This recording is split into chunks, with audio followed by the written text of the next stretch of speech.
All right. So now let's look into the historical record. Um, and this, as I said before in the previous video, this is a very extensive research, um, spanning over 85 years of time series data. Um, so what they looked into was basically world and U.S. risky stock and bond returns, right? Portfolio returns, basically. Um, so they picked world largest stocks, uh, 24 from 24 developed countries. So that's about 6,000 stocks since 1970s. I mean, prior to 1970s, the number of um, developed countries was also smaller, like 18 countries, or and the pool of the countries was smaller, and the pool of the stocks was smaller as well. Um, Now,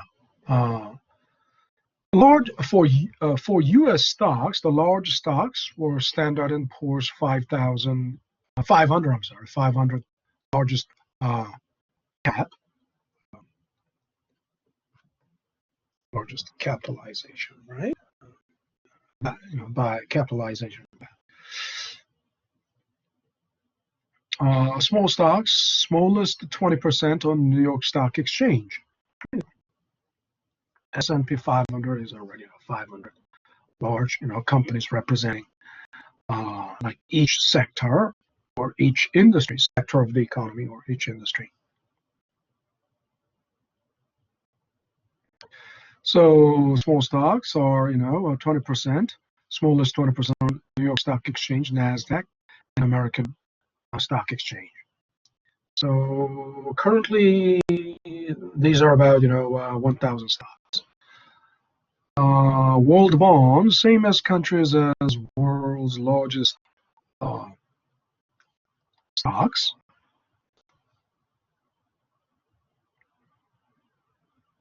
Same countries, right? From same countries.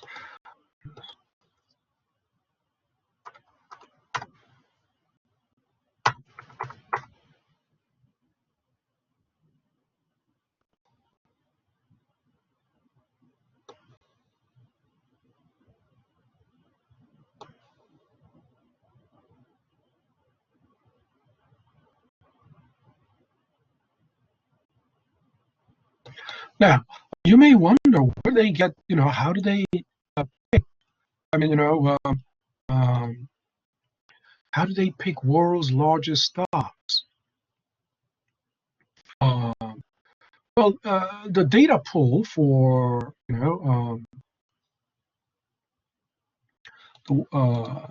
the selection criteria for the world global stocks or world, largest stocks is uh, MSCI.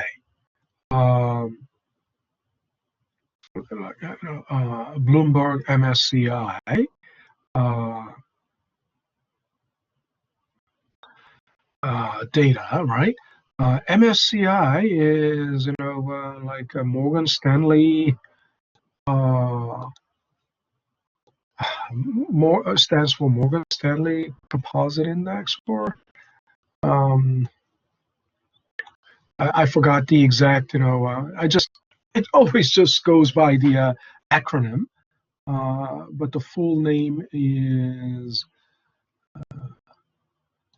what was that? The full name uh,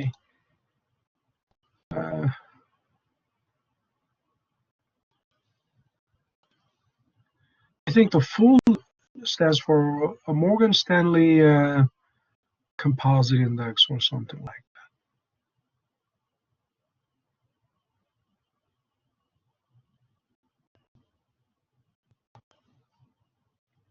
You can also, Google up or Wikipedia. Uh, Yeah, it's Morgan Stanley Capital International. Anyway, that is the database, right? They uh, uh, you know, drew the data from, or data pool on.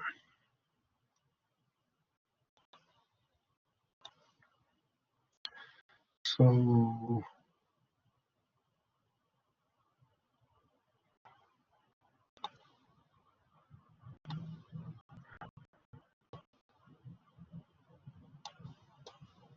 anyway,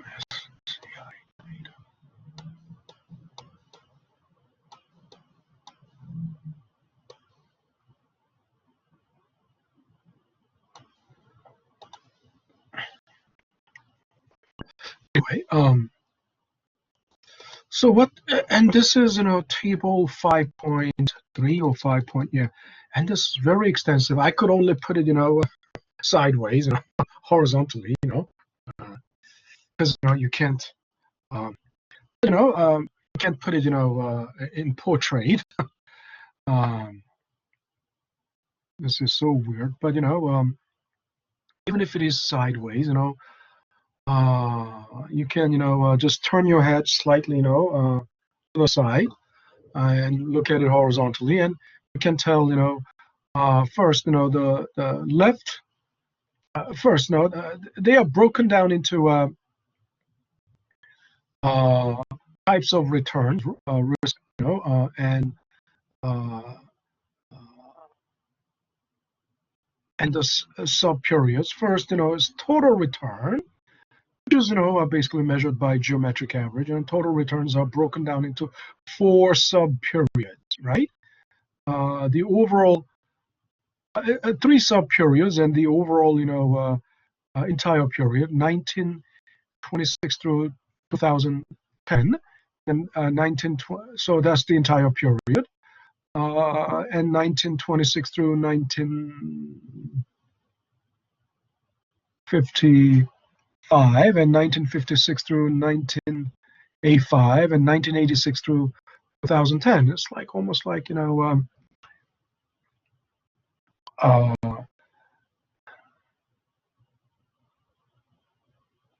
like 30 years. It's not exactly 30 years in the last sub period, but previously. And then total return is basically nominal return. So they also took real return, and then excess return, right? Excess return is basically risk premium, right? And then they also did excess return in calculated excess returns, an arithmetic average, and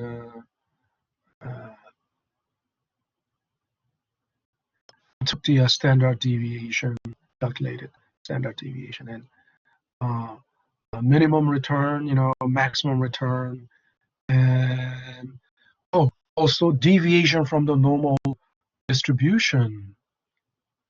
Right? Remember, the actual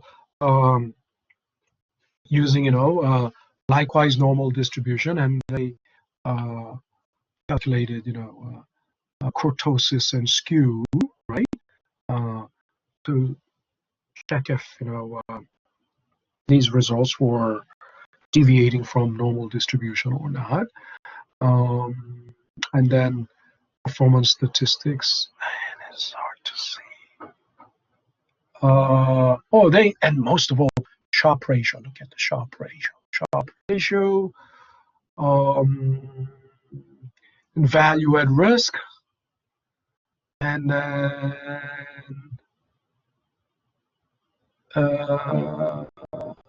a difference of actual value at risk from value at risk of a normal distribution with the same mean and the standard deviation. Of course, from like that's what's called likewise normal distribution, right? With the same mean mean average. So in each of these periods and categories. First, they found the equity total world portfolio, right? Equity return and uh,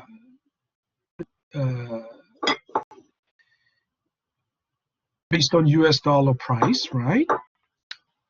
And then bond return, everything is uh, translated into US dollars, right? The prices were, um, of course, world portfolio would consist of assets being traded in so many different currencies, right? They had to be in uniform, translated into uniform currency so that it can be compared. And then U.S. market, right? U.S. market, uh, and then they did uh, small cap, large cap, and then long-term bonds, right? Did we talk about last time what was the average? I didn't talk about that. Average Sharpe ratio, like historical. Now, apart from, I mean, these numbers, I mean, these are small, but you can tell. Uh,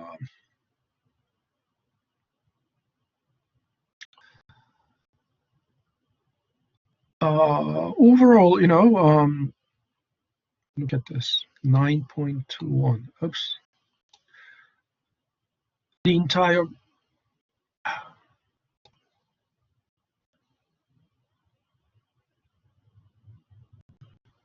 world equity return, over these like 85 years was, this is nominal, 9.21%, 9.21.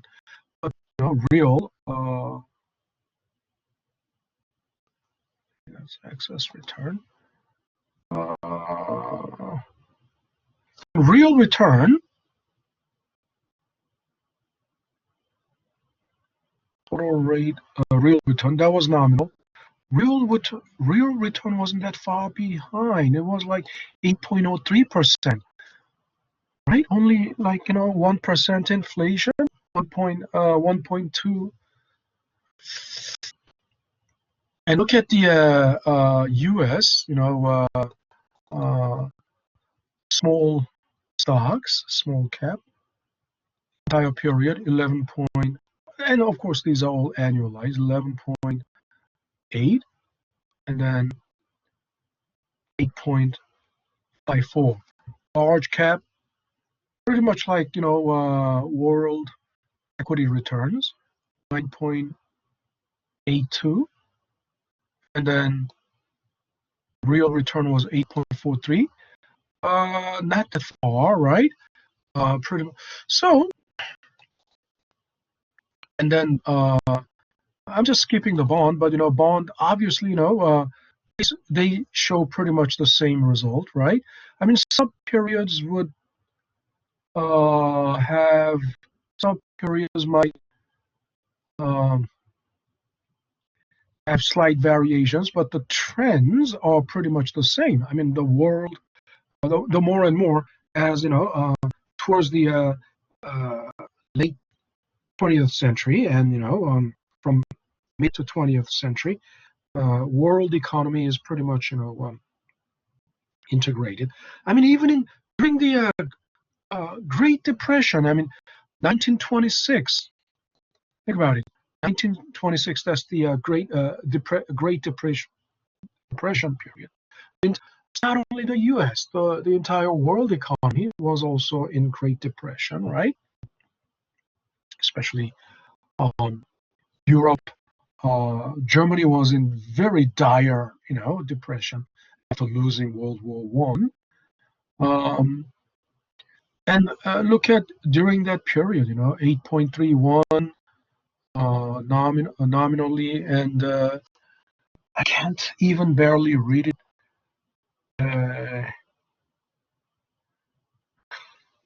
Eight, 6 point something.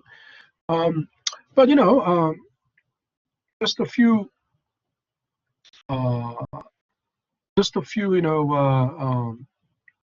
sample data. Uh, the point is, the trend is pretty much the same. And then look at the risk premium, excess returns, 7.22, global world stocks, U.S. small equity, 13.91, large cap, 8%.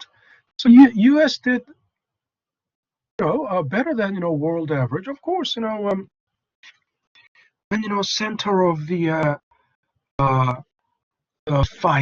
financial world has since World War One, post World War One era, the center of the global finance moved to New York from London. So with all the uh, money in the world, parking themselves in Wall Street, and U.S. was the only country that wasn't scathed that remained unscathed by two great wars, right? And with industrial production and the labor and uh, capital combined, and natural resources fast. Uh, and U.S. economy has been leading the world, since post World War One. So what would you expect with all the money in the world, parking themselves in the Wall Street? Small cap or large cap or treasury whatsoever, right? U.S. Should be leading, but in terms of bond, uh, excess return on the bond, U.S. wasn't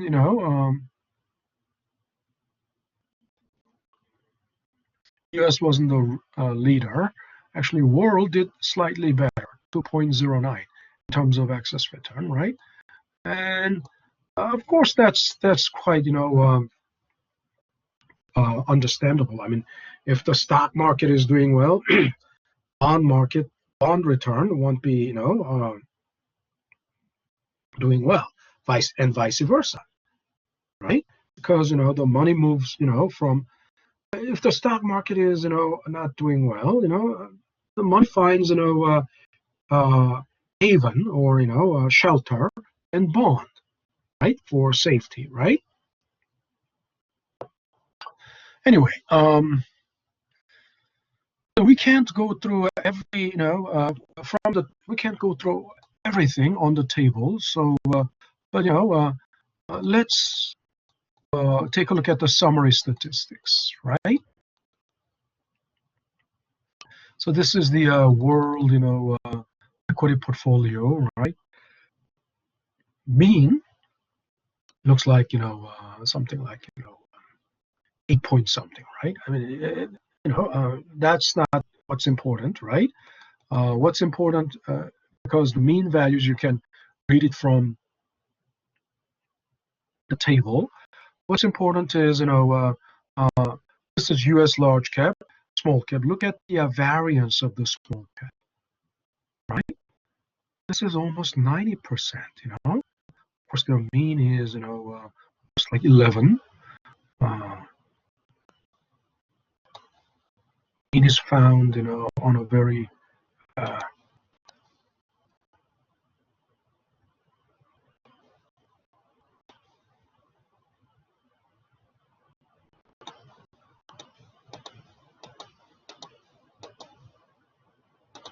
high,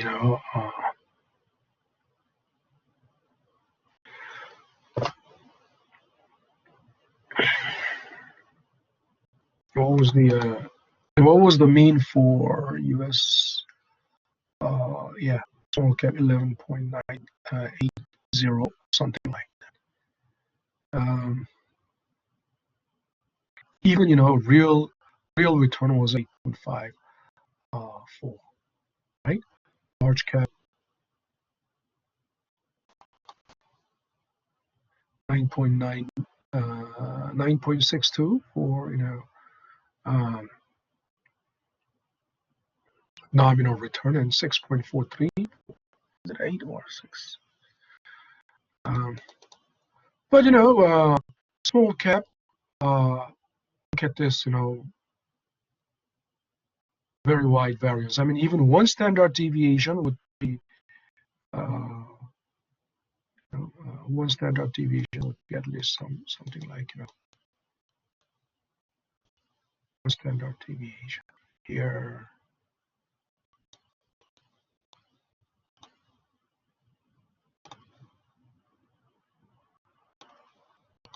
I mean, if, just roughly one standard deviation is almost even. So what does that mean? Small cap, very volatile.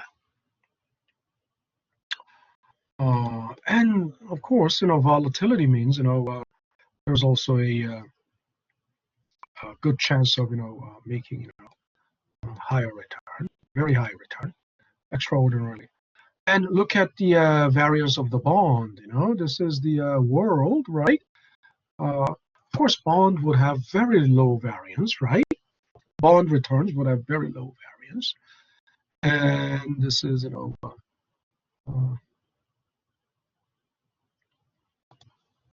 T-bills, I'm sorry, I thought that was world. T-bills, and this is, a long-term treasury, right? Treasury bond. And world, bond, look at the, and look at the correlation between large stocks and long-term bonds and T-bills, right? T-bills are, relatively, very steady, right? That means, less volatility. It's clear. T-bills have, very small,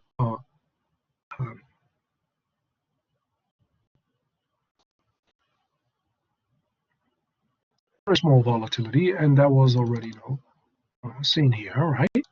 T-bills have, and the large stocks and long-term bonds have pretty much, they move in, like tandem, right? Since at least, since 1970s, look at prior to 1960s, they're not closely tracking each other, right? And not that, but since 1970s, look at the volatility of the long-term bonds and almost, tracking each other. And this is the reason. Remember when we did the stocks, remember, to forecast the aggregate stock market, right? 10-year Treasury note, right? 10-year Treasury note was the we exploited the correlation between close correlation between 10-year Treasury and the aggregate stock market. Remember that? And so this is the sort of like summary, right?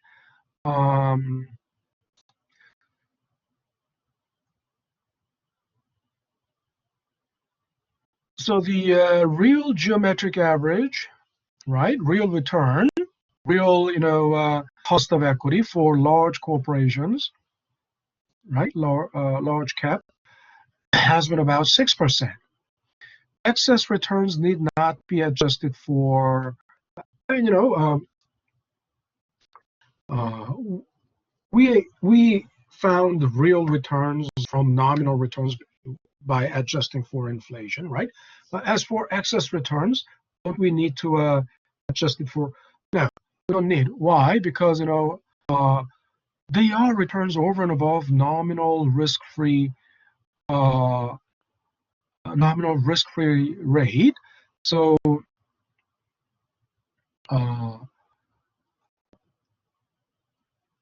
don't, it's not necessary. I mean, the magnitude of that risk premium is important, right? The magnitude is important. Magnitude of the difference is what's our concern, not whether it is adjusted for inflation or not.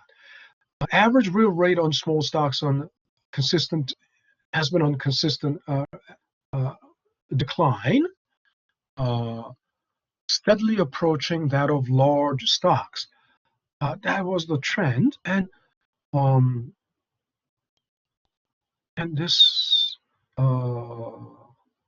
this is long time, large stocks, but it's you check it out from the book, because the way it is there, it's hard to read, right?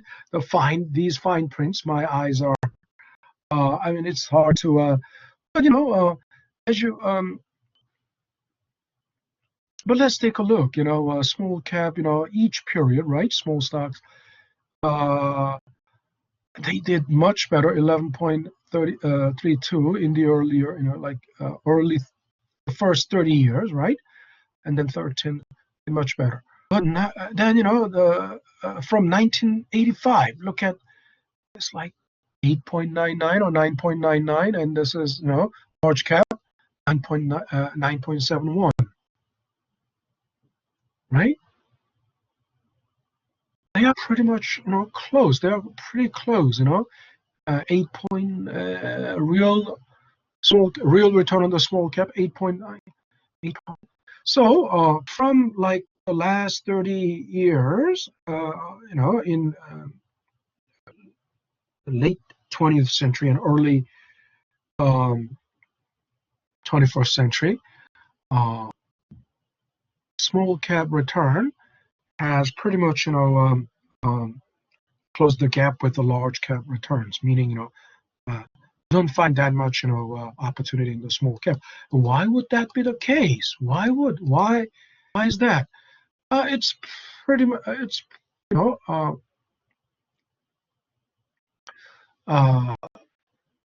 pretty much because average size of small firms has grown tremendously, right?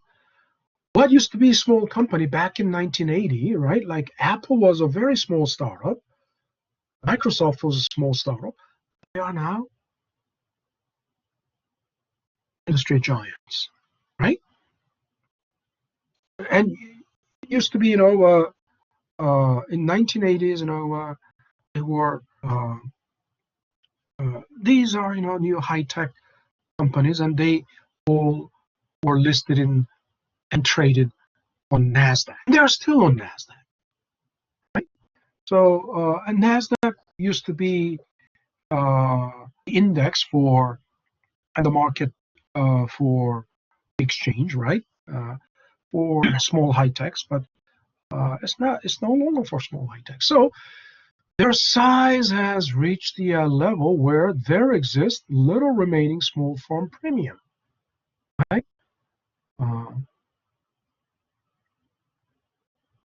There exists little remaining small firm premium, albeit still far smaller than larger firms, right? A lot of them are still smaller than larger firms.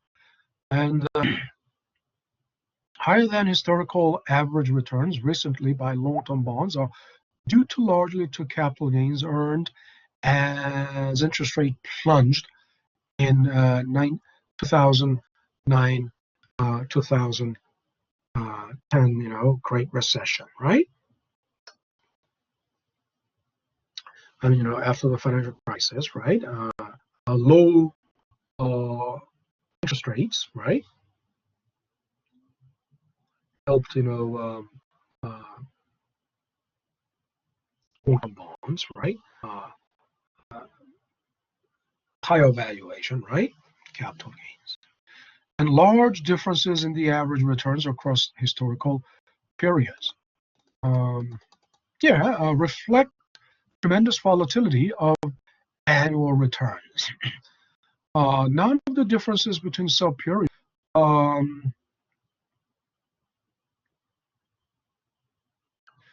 however, none of the differences within sub-period averages and the entire 85-year average exceeds 1 standard deviation for stocks and 1.8 standard deviation for bonds.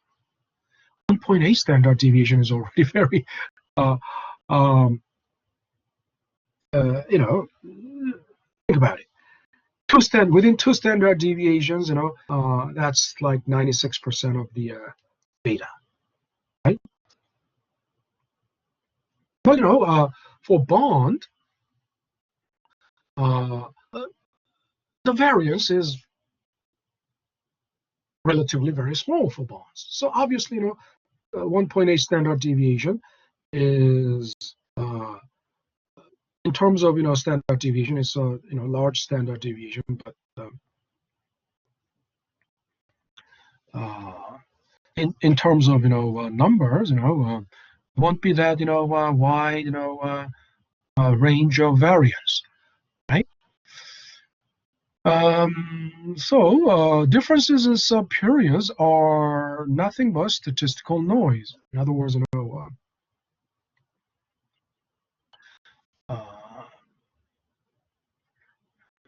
because they are not significant in terms of standard deviation. But are these portfolios normally distributed? If you check the if you check the skew and kurtosis, right? You can find they are highly sensitive to extreme outliers, reliable only in very large samples, right? They so these statistics, right, skew and kurtosis vary considerably across sub-periods.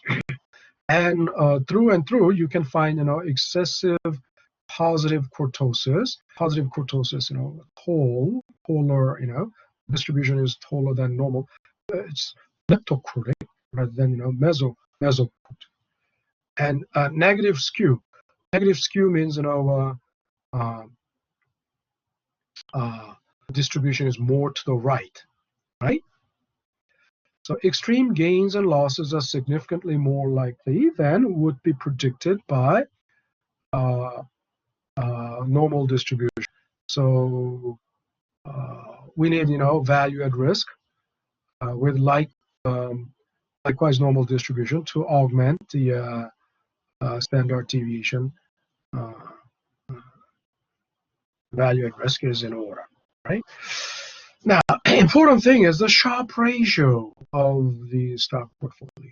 Sharpe ratio has been, around, somewhere between 0.37 to 0.39 for overall history, right? And then 0.34 through 0.46 across all sub-periods, or 30-year, sub-period, right? So return risk trade-off in stocks on an annual basis is about 0.4% risk premium for each increment of 1% to standard deviation. In other words, 0.39 means what? 0.4% risk premium, right? For 1% increment of standard deviation. I told you, when we price of risk, price of risk is generally it comes out as a number greater than 1. But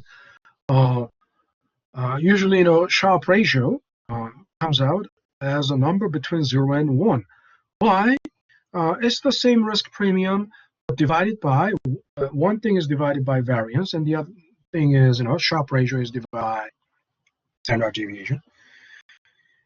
And standard deviation is a square root of, variance. So think about it. Variance is the square term. I told you, when you square or multiply or square, number between 0 and 1, it gets smaller.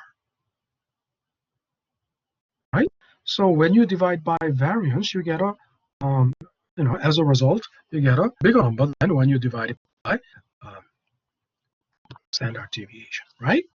Makes sense? This has been, basically,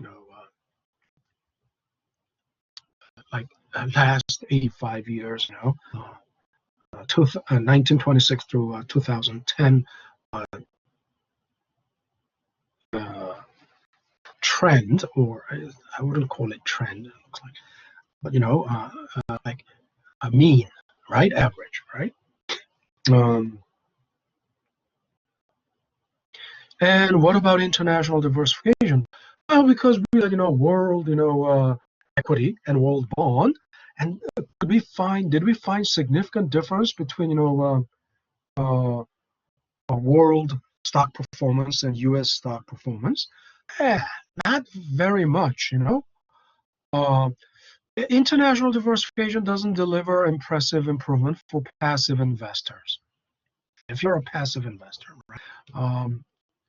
Because um, the global economy, especially in the late 20th, mid to late 20th century, and since then, our global economy is more integrated. Something bad happens in the U.S. economy, the same thing. There's it spreads throughout the world. So it's quite obvious why that is the case. Um, However, it holds large potential for active investors. Still, there's room to exploit if you're active, investor, and a lot of, still, international diversification is still, practiced, by, wealth management firms, still. Um, you have to do, security, real good, very diligent, security research. But again, it's all weighted average. In the global economy, what is the percentage of the U.S. GDP? Let's say it's 25%, and what is the GDP of EU? What is the proportion of EU? Let's say another 20%. Japan, what's China? I mean, what's Australia? What's South Korea? What's UK? I mean, in that proportion, they actually allocate the funds as capital by that proportion, right? Um, into a globally diversified portfolio, right? That's what it's meant by globalized, globally diversified portfolio, really, by GDP proportion, right? Oh well, we're out of time. Actually, we haven't even covered this part. We have already exceeded like 10 minutes. It's supposed to be like 30-minute video, so we're out of time. So we'll have to. I'll have to.